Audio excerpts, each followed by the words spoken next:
Welcome to our tutorial on how to set up Cubase to receive your audio signals. The first thing you need to do is make sure Cubase knows which audio interface to communicate with. First, be sure your audio interface is properly connected and powered up before you launch Cubase. Now, go to the Devices menu and select Device Setup. The Device Setup dialog window opens.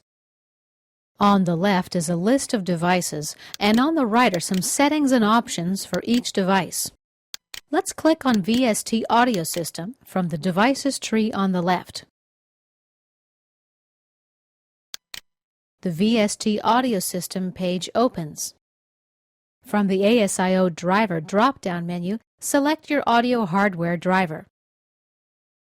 There may be several options here that all refer to the same audio hardware. When you've selected your hardware, I've actually already got mine set up in here, so I can select Keep. When you've selected the appropriate hardware, it'll be added to your devices list. As you see here, now you should be able to select the driver from the devices list to open its settings control panel if you need to make any further adjustments. Let me just drag the device setup window over to the left a little, and let's click on Control Panel. My M-Audio Firewire device's control panel opens. For now, let's close it. You can also access the control panel of your audio interface from the control panel of your PC or under System Preferences on your Mac. Now we're ready to click Apply and OK. The Devices Setup dialog window closes. Our next step is to set up our input and output ports. A port is a single or mono physical connection. It's where you plug your mic, guitar, mixer, etc. into your audio interface. Of course, the number of ports on an audio interface can vary widely from model to model. At minimum, you need one input port for recording sound and one output port for playing it back. Let's go back to Device Setup. From the Device Setup dialog window, we're going to select our driver in the devices list. As you see, your audio interface and Cubase have already started communicating with each other. All of your input and output ports are pre-listed for you.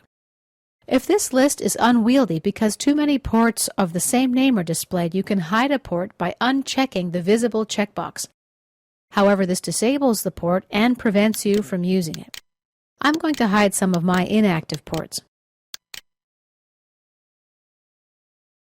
If you try to hide a port you're already using, you'll be asked to confirm if this is what you really want. You can also rename the ports to make them easier for you to identify at a glance. Simply click on the port's name in the Show As column and type in your new name.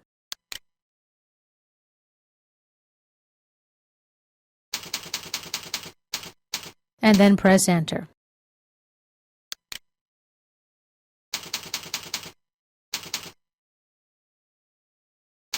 It's a good idea to give your ports names that are related to the channel configuration. For example, if you have a port you consistently use for your mono microphone input, you could call it mic. If you have a port you will consistently use for your stereo keyboard input, you can name it accordingly as well. When you're done, click OK to close the Device Setup dialog window and apply your changes. And this concludes our tutorial on setting up Cubase to receive our audio signals. In our next tutorial, we'll be looking at the next step in configuring Cubase to receive audio signals, connecting our ports to the Cubase buses.